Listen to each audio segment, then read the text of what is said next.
Doctor Shyamaprasad Mukherjee তিনি সব সময় বলে এসেছেন এক দেশ এক প্রধান এক বিধান এক নিশান। আমরা পশ্চিমবঙ্গেও আমরা ইউনিফর্ম সিভিল কোড বিল ইন্ট্রোডিউস করব।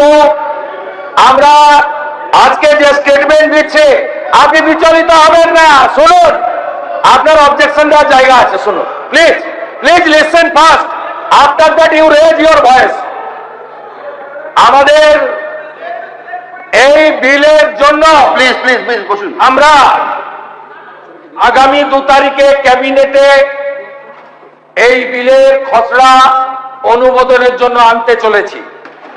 আমরা এই বিলে source base and reading approach Gujarat uniform civil code bill 2026, the uniform civil code Assam 2026, the uniform civil code of Uttarakhand 2024 একে বেস করে আমরা ইউনিফর্ম সিভিল কোড বিল আনতে চলেছি, যেখানে এই রাজ্যে একটা আইন চলবে, ধর্মের ভিত্তিতে দুটো বিল চলবে না।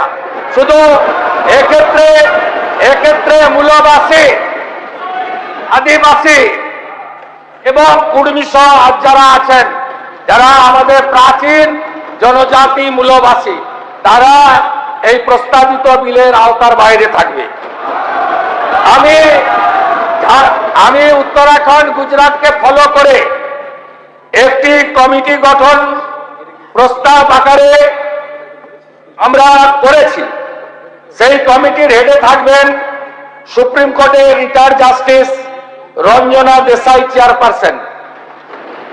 এর সঙ্গে মেম্বার থাকবেন একজন retired IAS officer, legal expert, একজন শিক্ষাবিদ, একজন সোশ্যাল ওয়ার্কার এবং একজন additional secretary general administration department secretary হিসাবে।